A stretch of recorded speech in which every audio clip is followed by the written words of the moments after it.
Assalamualaikum warahmatullahi wabarakatuh. Kembali lagi bersama saya di channel Tunjang Trader. Nah, bagi teman-teman yang belum subscribe, alangkah baiknya dulu teman-teman subscribe dulu. Nah, di sini saya diundang oleh kakak diundang oleh kakak Madan ini. Tadi dia nelpon saya itu sore-sore sekitar jam 5. Nah, sekitar jam 5 dia nelpon saya itu, dia minta tolong diajarkan bagaimana caranya trading di platform All In Trade. Nah, kayak gitu. Dia ini dari benar-benar nggak tahu, dari nol. Nah, kita ajari caranya, cara membuat akun All In Trade, bagaimana cara verifikasi email dan deposit dan penarikannya. Nah, kita akan bakal ajarin di kesempatan kita di video kita kali ini. Nah, bagi teman-teman yang belum subscribe, alangkah baiknya teman-teman subscribe dulu dan nyalakan lonceng notifikasinya agar tidak tertinggal notifikasi dari edukasi seputar trading di channel Tunjang Trader, teman-teman. Nah, kayak gitu. Sekarang kita langsung saja, kita perkenalkan dulu. Nama abang ini siapa, Bang? Ramadan. Ramadan itu nama aslinya, Iya, Bang. Ramadan itu. Berarti abang ini lahir di bulan Ramadan. Ya. Alhamdulillahirabbil alamin sekali, teman-teman. Nah, kakak kita sebelah ini lahir di bulan suci Ramadan. Itu artinya dia itu berarti suci anaknya, kayak gitu. Doa nama itu adalah doa, teman-teman. Dan alangkah baiknya semoga doa itu terkabul. Nah, kita langsung saja ya, Bang. Pertama bos tahu dulu apa itu candlestick. Kan kita biasanya trading itu kan biasanya menggunakan candlestick, Bang. Jadi abang itu harus tahu dulu apa itu candlestick. Oke. Nah, kita langsung saja membuka file tentang candlestick. Bang tahu candlestick itu apa? Belum. Kan nggak tahu candlestick itu sama sekali, bro. Aduh, parah. Nah, candlestick ini, Bang, panduannya, Bang. Kita perkenalan dulu candlestick ya, Bang. Ya. Sejarah candlestick itu, candlestick adalah metode teknik analisis yang berasal dari Jepang. Asal mula candlestick adalah saat dibukanya pasar komoditi beras di Osaka pada abad ke-17, Bang. Nah, kemudian pada awal abad ke-18 ini mulai dipergunakan sistem kupon untuk pembelian beras yang akan dikirim di waktu yang akan datang, sehingga pasar komoditi di Osaka tersebut menjadi pasar futures pertama di dunia. Pertama di dunia, Bang, di Osaka. Nah, orang yang mengembangkan candlestick seperti yang saat ini kita gunakan adalah Munehisa Hosma. Tahu apa Munehisa Hosma? Father of candlestick. Nah, dialah ibarat katanya bapak candlestick yang menciptakan sebuah candlestick itu, Muneshi Hawa ini. Ya. Nah, jadi, Bang, dia pada tahun 1750 mulai mengambil kontrol atas bisnis keluarganya, dan salah satunya adalah lahan pertanian yang menghasilkan beras. Oleh karena dia mulai trading di bursa lokal di Jakarta. Munishi Hahoma berhasil menjadi trader yang sukses pada masanya dan sempat mencatat 100 kemenangan beruntun dalam trading. Kesuksesan itu karena dia membuat catatan tentang psikologis para trader yang trading di pasar beras. Dia juga membuat catatan data harga beras dan kondisi cuaca. Dari situ semua dia membuat 160 aturan dan prinsip trading yang dikenal sebagai Sakata Method, dan metode inilah yang menjadi candlestick yang kita ketahui sekarang ini. Nah, setelah berabad-abad hanya diketahui oleh para trader di Jepang, candlestick mulai dikenal oleh banyak orang ketika Steve Nissen mempublikasikan artikel ini sebelumnya pada tahun 1987. Steve Nissen mempelajari candlestick di Jepang dan kemudian menulis buku tentang candlestick. Setelah 3 tahun, akhirnya candlestick menjadi salah satu bagian penting dalam technical analysis saat ini. Nah, candlestick ini ada kelebihan dan kekurangannya, Bang. Ada kelebihan dan kekurangannya. Nah, kelebihan candlestick ini, candlestick memiliki body yang memberi penekanan akan hubungan antara open dan close, sehingga dapat memberi peringatan pada trader tentang perubahan psikologis pelaku pasar yang dapat menyebabkan perubahan tren meskipun hanya dalam jangka pendek. Warna pada candlestick yang menunjukkan sesi tersebut adalah bullish atau apa? Atau bearish, Bang. Kayak gitu. Serta adanya shadow yang membuat trader lebih mudah dan cepat melihat dalam menganalisa tren. Yang ketiga, candlestick bagus dalam memberikan sinyal perubahan arah pergerakan harga. Candlestick mengindikasikan perubahan sentimen pelaku pasar dan memberikan sinyal lebih cepat dari alat technical analysis lainnya. Yang keempat, candlestick dapat digunakan bersama-sama dengan alat technical analysis lainnya karena sama-sama menggunakan data open, high, low, and close. Kekurangan candlestick, Bang. Nah, ada kekurangan juga ini. Candlestick hanya memberikan sinyal dalam jangka pendek. Sinyal dari candlestick ini tidak memberikan target harga dan beberapa lama durasi sinyal tersebut. Presentasi keberhasilan pola candlestick rata-rata 50% sehingga kurang memberi kepastian. Cuma 50% saja. Kayak gitu.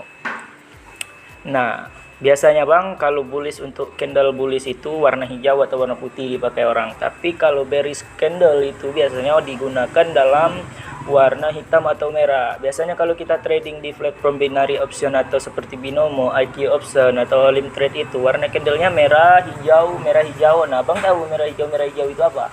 Tahu? Tidak tahu kan? Nah, merah hijau itu Bang, merah itu berarti dia menandakan bahwa market turun, harga turun. Nah, kalau hijau itu berarti dia menggambarkan market dalam kondisi naik. Nah, atau disebut dengan bullish candle, candle warna hijau ya Bang. Sekarang kita langsung saja ke pelajaran yang pertama, itu bentuk dasar candlestick. Nah, bagi teman-teman yang suka dengan video ini, alangkah baiknya teman-teman like, komen. Jika ada kritik dan saran, langsung saja komen di kolom komentar, oke? Oke. Bentuk dasar candlestick. Yang pertama, Bang. Candlestick, bentuk-bentuk dasar candlestick ini ada 1, 2, 3, 4, 5, 6, 7. Ada 6, Bang. Ada 6 bentuk candlestick. Candlestick yang pertama yang akan kita bahas ini adalah long candlestick, Bang. Long candlestick. Kamu pernah kan lihat orang-orang main limit trade seperti saya sedang trading tadi? Ya. Itu ada candle yang panjang sekali. Itu namanya candle Marubozu, Bang, atau biasa disebut dengan long candlestick. Deskripsinya, dalam candlestick, candle disebut panjang dilihat dari bodinya. Ini dikarenakan candlestick menekankan hubungan antara open dan close. Candle-candle disebut panjang tidak ada ukuran pasti namun relatif tergantung candle sebelumnya, yaitu biasanya antara 5 sampai 10 candle sebelumnya. Psikologisnya, long candlestick menunjukkan besarnya momentum dari buyer bullish candlestick atau seller dari bearish candlestick. Long candlestick yang tidak memiliki shadow atau memiliki shadow kecil disebut dengan Marubozu. Jadi kalau candlenya itu nggak ada shadownya, kotak aja gitu Bang, kotak panjang itu Bang, disebut dengan Marubozu candle. Marubozu namanya. Long candlestick yang tidak memiliki shadow atau memiliki shadow kecil disebut dengan Marubozu. Tidak ada atau kecilnya shadow menunjukkan salah satu pihak sangat dominan dalam sesi tersebut. Arti dari long candlestick tergantung pada di mana letak munculnya long candlestick yang muncul searah dengan tren. Bullish candlestick pada uptrend dan bearish candlestick pada downtrend memberikan konfirmasi berlanjutnya tren. Namun long candlestick yang muncul berlawanan arah dengan tren, bullish candlestick pada downtrend dan bearish candlestick pada uptrend memberikan sinyal bahwa reversal mungkin terjadi. Ya. Yang kedua akan kita bahas candle ini adalah short candlestick. Candlestick yang kotak-kotak kecil. Ya. Ini yang kecil, kotak-kotak kecil. Tadi kan lihat kan? Ya. Ada itu sempat bertanya kan pas saya trading tadi, apa itu candle kecil-kecil itu menunjukkan apa? Jadi deskripsinya ini, short candlestick terjadi ketika open dan close terletak hampir sama sehingga candle tersebut memiliki body yang pendek dan juga memiliki shadow yang pendek atau tidak memiliki shadow sama sekali. Candle disebut pendek relatif tergantung candle-candle sebelumnya, yaitu biasanya antara 5 sampai 10 candle sebelumnya. Short candlestick yang tidak memiliki upper shadow disebut dengan seven head. Nah, short candlestick yang tidak memiliki lower shadow disebut dengan seven bottom. Short candlestick yang tidak memiliki upper dan lower shadow disebut dengan spinning top. Kayak gini Bang bentuk candle-nya Bang. Kecil-kecil. Ada yang tidak memiliki shadow, ada yang memiliki shadow di atas saja, ada yang memiliki shadow di bawah gitu. Jadi psikologisnya, short candlestick mengindikasikan kesepakatan antara buyer dan seller bahwa harga saat ini masuk akal, terutama saat pasar dalam kondisi sideway atau konsolidasi. Sideway itu Bang, dia itu harga itu relatif sama, naik atau turun kayak gitu terus dalam satu periode ya kan. Psikologis short candlestick mengindikasikan kesepakatan antara buyer dan seller bahwa harga saat ini masuk akal, terutama saat pasar dalam kondisi sideways atau konsolidasi. Short candlestick yang muncul saat kondisi pasar sedang tren, terutama dengan volume yang lebih besar dari sebelumnya, dan terjadi setelah munculnya long candlestick, dapat menjadi pertanda bahwa tren dapat berakhir karena adanya pertarungan yang sengit antara buyer dan seller, sehingga open dan close tidak terlalu jauh. Saat dalam tren, warna dari short candlestick ini tidak signifikan. Arti dari tidak signifikan itu bisa berupa warna merah atau warna hijau, atau yang disebut dengan bullish dan bearish. Bullish dan bearish kayak gitu. Sekarang kita akan melanjutkan di candle sebelumnya. Candle selanjutnya adalah doji candle. Apa bang? Doji itu apa? Doji itu apaan? Siap. Doji itu bang, deskripsinya, doji adalah candle di mana open dan close sama atau hampir sama sehingga tidak memiliki body. Doji bervariasi, ada yang memiliki shadow sehingga ada yang tidak, dan shadow ada yang panjang dan ada yang pendek. Doji dengan upper dan lower shadow yang panjang disebut dengan long-legged doji. Long-legged doji. Yes, exactly. Doji yang hanya memiliki upper shadow saja disebut dengan gravestone doji, bang. Doji yang hanya memiliki lower shadow saja disebut dengan dragonfly doji. Dragonfly, bang. Begitu. Merokok dulu, bang. Santai aja, bang. Kopi abang ada kan? Ada. Santai aja belajar ya bang. Psikologis ya bang. Sekarang kita belajar psikologisnya. Doji menunjukkan kebingungan para pelaku pasar ke arah mana harga akan bergerak, sehingga harga akhirnya ditutup sama dengan harga pembukaan. Nah makanya ini nggak ada itu bentuk daripada bodinya nggak ada, cuman garis-garisnya aja. Itu namanya doji.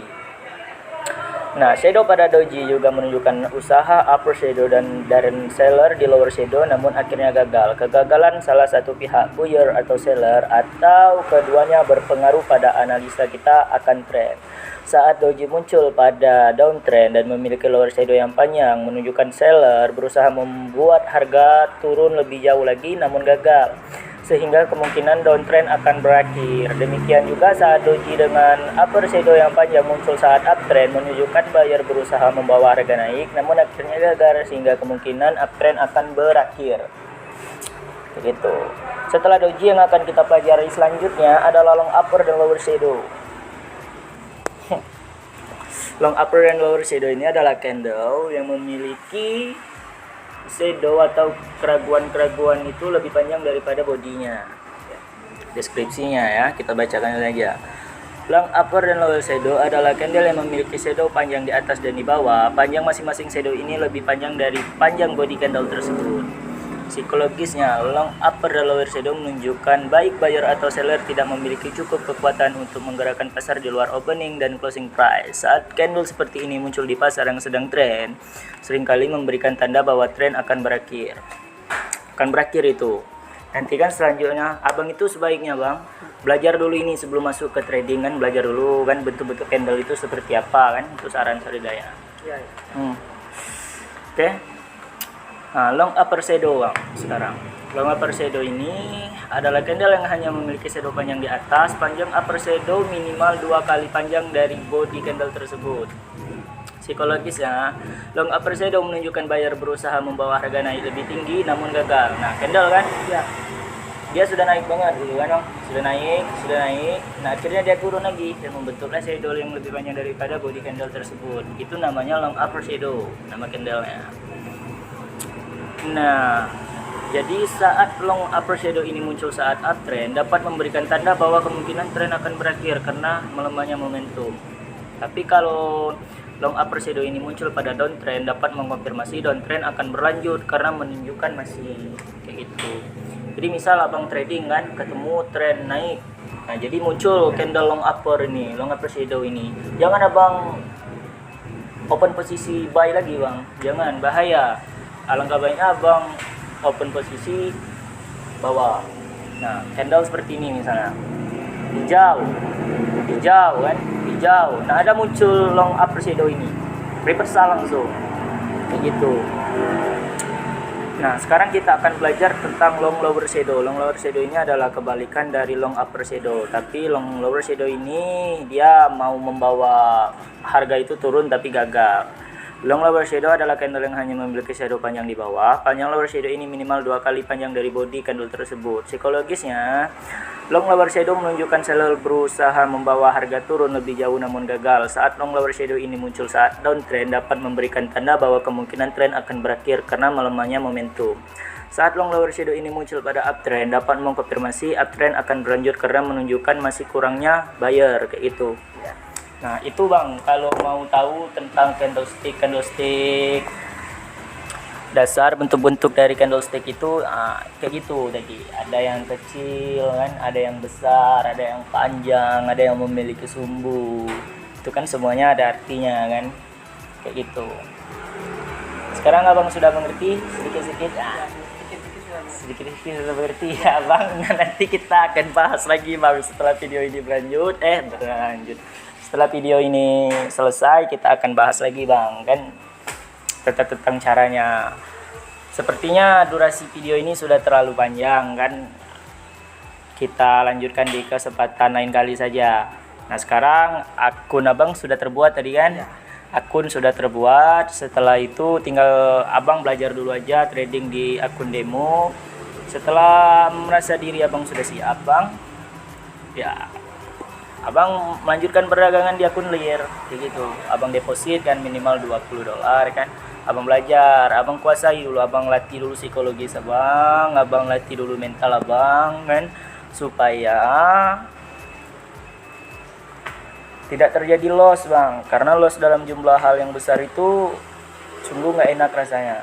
Nah, sekarang saya ingin bertanya kepada Abang Bang, kenapa sih Abang mau belajar trading dan mau membuat akun trading di binary option itu? Ada motivasi apa gitu kan? Nah, kenapa Abang ingin tertarik masuk ke dalam dunia trading? Pengen punya penghasilan megang HP. Pengen apa Bang? Pengen punya penghasilan main HP. Pengen punya penghasilan dari main HP. Benar sekali, itu bisa Bang. Bisa sekali itu Bang. Memang dari HP kita bisa menghasilkan uang kan. Dan jika ingin membuka aplikasi Olim Trading ini tidak perlu pakai HP juga bisa. Abang kan ada laptop tuh kan. Tapi kebanyakan orang itu tidak memiliki laptop, sehingga kecil niatan dari dirinya itu mau ikut dalam trading di binary option. Tapi jangan jadikan itu sebagai alasan untuk menunda sebuah kesuksesan. Nah, saya sekarang Bang jujur saja Bang, saya sekarang belum sukses. Tapi apa salahnya kita untuk mengedukasi teman-teman yang ada di rumah ya kan. Nah, tujuan kami membuat video ini mau mengedukasi kalian kayak gitu, mau mengedukasi kalian. Dan apabila video ini bermanfaat, alangkah bersyukurnya kami sebagai pembuat video ini. Nah, tapi apabila ada terjadi kekurangan atau keburukan dalam penyampaian kata-kata maupun sikap, alangkah baiknya mohon teman-teman maafkan dan maklumi kayak gitu teman-teman. Nah, saya juga Bang di dunia trading ini pernah loss 3.200.000 di broker, bisa dibilang rivalnya broker Olim Trade ini. Nah, saya pernah loss itu karena saya hanya main akunnya itu menebak Bang. Sana ke depannya turun. Nah, terus psikologis juga belum terlatih kan. Akhirnya kan pertama itu membuka perdagangan di 14.000. Kemudian kalah, loss kan. Saya kompensasi di 28.000. Nah, kalah lagi 28 ke saya, kompensasi lagi di 52.000. Akhirnya saya kesal, saya all in kan semua itu saldo real saya sebesar, saya top up pertama itu 1 juta.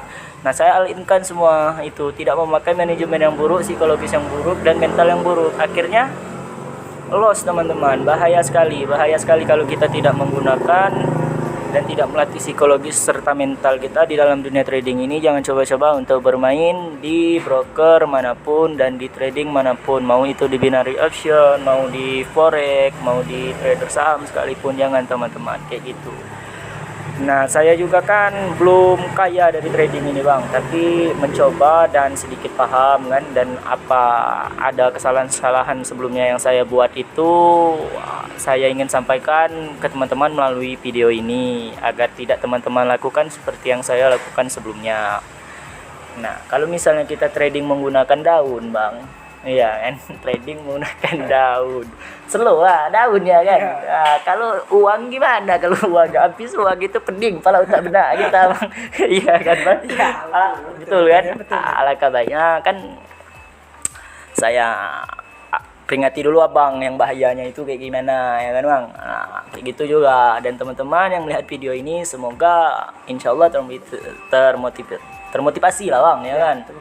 Nah, tapi kalau misalnya ada yang kurang, saya mohon dimaafkan kayak gitu teman-teman. Sekarang saya di lokasi lele terbang punya abang ini, abang Ramadan ini, punya abang Ramadan ini.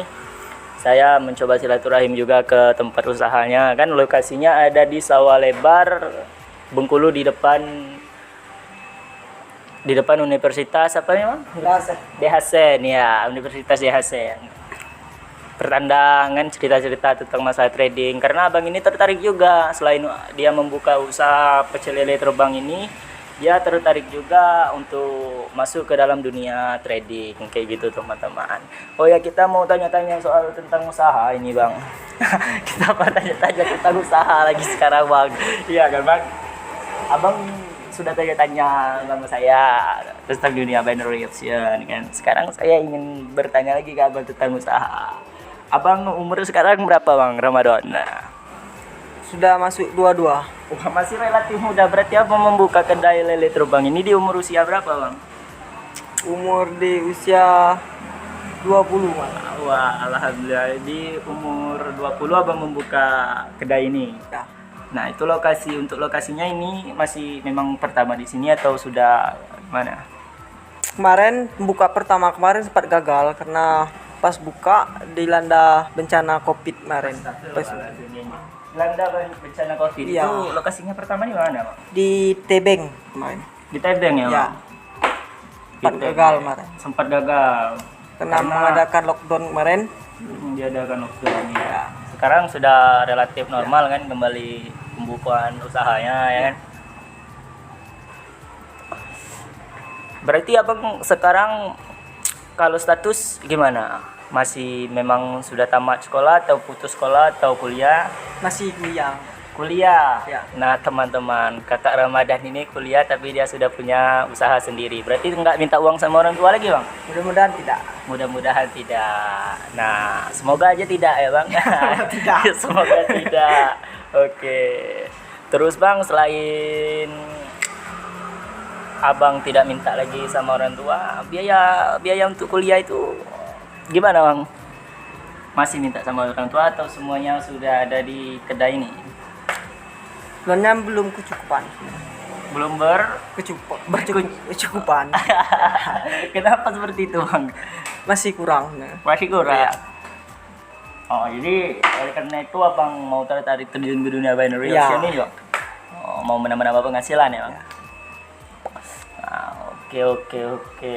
Kalau menurut saya tempat abang ini bang bagus, dekorasinya bagus kan, dan estetik lah kayak gitu ya kan. Nanti estetik, selain estetik juga tempatnya ini strategis juga bang, karena di depan ini kan kampus tempat orang kuliah ya kan. Jadi apabila terjadinya kelaparan pada perut mahasiswa itu, dia langsung meloncat aja itu bang, langsung nyebrang aja dari pinggir jalan itu makan di sini ya kan. Banyak mahasiswa cantik ya bang. Serius saya bang. Oh, udah dapat berapa bang mahasiswa cantik di ini di DHSN ini? Belum ada. Tapi kalau kini belum masuk kan? Belum masuk. Ya. Nah, kini kan masih kuliahnya masih online. Soalnya masih virtual kan? Iya. Masih virtual semua ya. Tetap buka ya. Belum tetap muka, jadi nggak ada anak-anak mahasiswa itu ada Ada. satu dua, tapi nggak serami sebelum ada bencana COVID-19 ini ya. Oke. Untuk modal itu abang cari modalnya di mana? Dibantu oleh saudara. Dibantu oleh saudara untuk membuka kedai ini ya, Bang? Ya. Tapi tidak minta sama orang tua itu. Tidak. Abang aslinya orang mana? Asli penduduk lokal atau rantauan? Oh? Abang asli penduduk lokal atau rantauan? Rantauan. Rantauan dari Sumatera Selatan. Dari Seluma ya. Seluma Sumatera Selatan atau di mana itu? Oh bukan, masih daerah Bengkulu ya? Iya, Bengkulu Selatan. Ya. Dan membuka sebuah kedai yang bernama Kedai Lele Teruang. Untuk harga bang sekarang bang, harga gimana? Kalau kita buka harga 10 ribuan aja. Wow, 10 ribuan sangat ya. murah bang. Iya bang. Ya. Yang penting lancar ya bang. Iya. Jadi itu teman-teman. Sekarang ini kami ini membuat konten ya kan, konten YouTube dan saling bertanya gitu. Bagaimana tentang di dunia binary option dan bagaimana tentang di dunia kewirausahaan ya bang. Abang di usia yang cukup muda ini, abang telah membuka lapangan pekerjaan walaupun sedang sedikit-sedikit kayak gini di masa seperti ini. Abang telah melakukan banyak kebaikan ya gitu bang.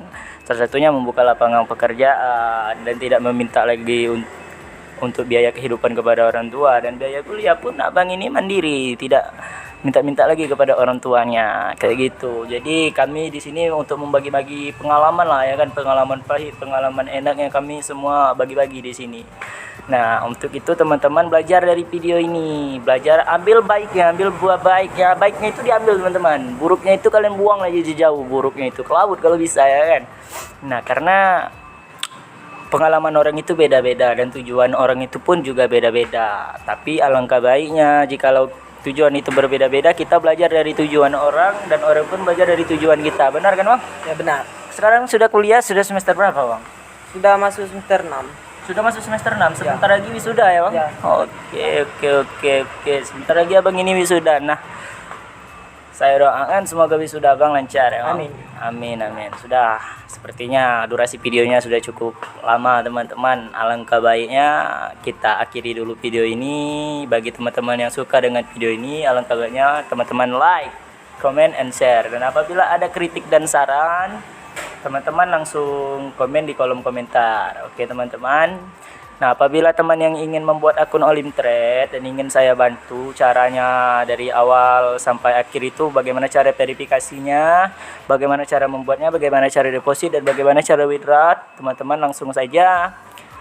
Kalau ada yang ingin ditanyakan langsung chat Telegram saya, link Telegram saya taruh di deskripsi video. Nah bagi teman-teman yang ingin menanyakan seputar aplikasi Olim Trade misalnya, kan banyak ini bang, seperti yang abang bilang tadi kan, bagaimana cara depositnya, bagaimana cara withdrawnya, bagaimana cara verifikasi akunnya ya kan, itu semua nanti pasti banyak para teman-teman ini yang bingung. Nah teman-teman langsung saja chat Telegram saya, link Telegram saya akan saya taruh di kolom komentar. Oke, sekian saja video kita kali ini teman-teman. Silakan klik subscribe channel Tunjang Trader dan aktifkan tombol lonceng notifikasinya agar tidak tertinggal informasi yang kita buat. Oke, itu saja teman-teman. Salam profit, salam usaha, dan salam pemuda Indonesia.